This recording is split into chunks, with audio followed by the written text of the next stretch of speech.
Welcome to the Teacher Wellness Lounge. I am your host, Letitia Jones, and I'm certainly thrilled that you stopped by to hang out with us today. Listen, May is Mental Health Awareness Month, so this is an extra special month for me because it just means that we get to hone in the things that we've been really sharing with you throughout the year regarding mental health and teacher well-being. So let's just get started. Last week we talked about asking the question, are you okay?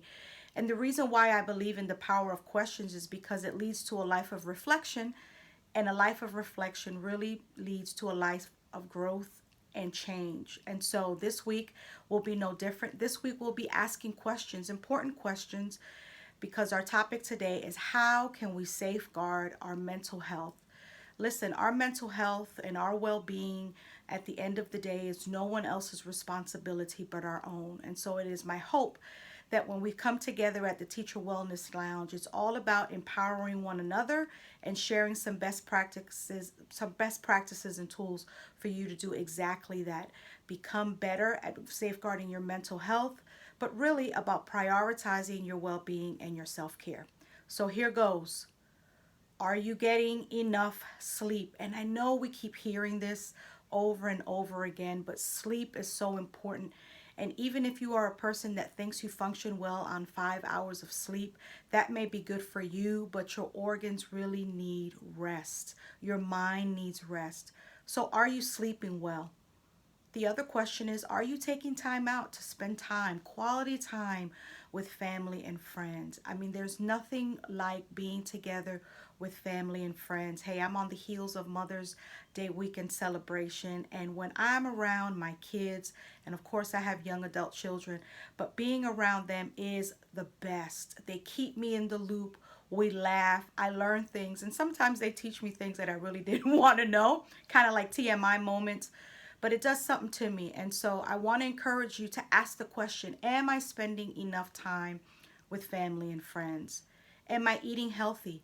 Now, I think the eating healthy is really important, but just as important is asking the question, what am I taking in?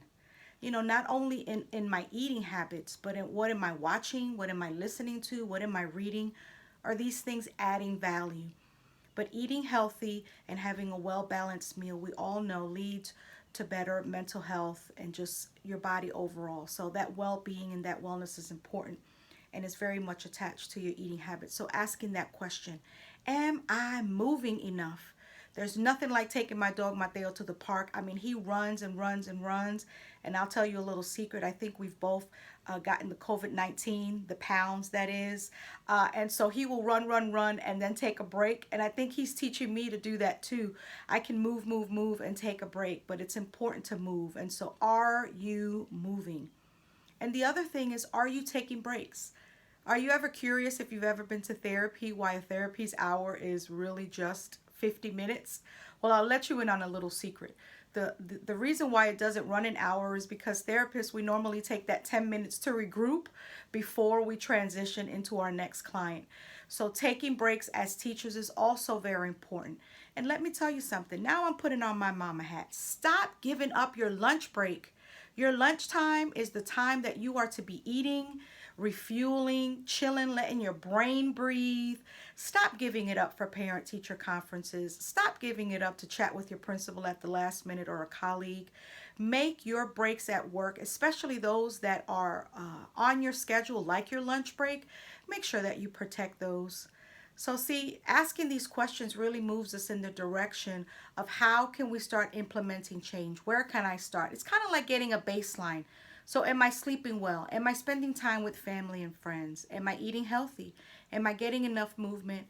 And finally, am I taking enough breaks throughout the day, or am I just running, running, running without stopping? So now you have it. Those are the questions to ask when you're trying to gauge and trying to safeguard your mental health, right? Because if the answer is no, maybe, or somewhat to these questions, you know kind of where to begin. So, okay, now that you've answered the questions, now what? Well, here are three things I think can support you as you safeguard your mental health. Number one, find community. I find that isolation can be very dangerous. Now, it's different if you're isolating and setting yourself apart to just recharge or to regroup and to be reflective and to be silent. I have a blog coming out on solitude and silence. And so solitude can be a very healthy thing, but I'm talking about isolation. I'm talking about removing yourself from community, convincing yourself that what you're going through, you're the only person going through it. So find community, reconnect with your trusted tribe. This community might be a support group, it might be an interest group, it might be a language group. You might want to start learning a language. But I find that finding community and getting plugged in is definitely a wonderful, healthy way to protect and safeguard your mental health. Next, and I talked about this last week, this is boundaries. Boundaries are so important. When we don't have boundaries, chaos seems or can set in. So boundaries, and this is the thing that I love to encourage people to do, and it's something that I am practicing myself. So remember, I'm not telling you anything I'm not working on myself or that I haven't been there. But setting healthy boundaries means saying no. My phrase is make no the new yes. Now, will you stand alone? Absolutely. Will you see who's on your side? Yes. You know, my husband has a famous saying. He normally says to me, you know, it's when you say no to people that you know who really is in your corner. So that might even be an added bonus of filtering out people that add no value to your life or are only around because you say yes. But really, at church, your community, your synagogue, wherever you worship, house of worship, are you taking on tasks and projects that you just cannot manage? At work, are you the go to person for your principal?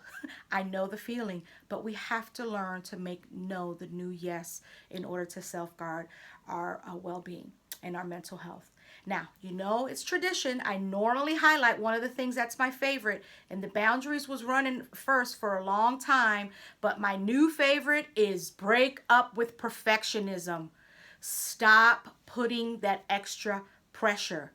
Growing maturity, yes. Perfectionism, no. Guess what? You'll never make it. So, break up with perfection, write it a Dear John letter, and move on.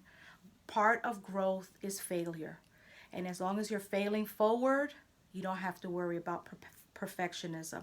If your mental health is really a priority, I kind of want to scale it back here because this is really important.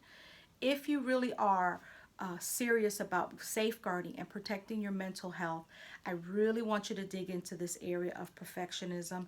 Hey, it may take some pastoral care, it may take professional counseling, it may be talking to a mentor. But if you are suffering from perfectionism, you are doing more damage than good. So there you have it, guys. You want to safeguard your mental health and your mental well-being, find community, set healthy boundaries by making no the new yes, and break up with perfectionism. And if you need help with the breakup, solicit the help of a professional, a pastor, a minister, a religious leader, or a mentor. But can you tell I'm serious about this? Break up. And as always, here at the Teacher Wellness Lounge, you know that you will have the resources in the description below. Until next week, like, subscribe, and tell a friend. Journey well.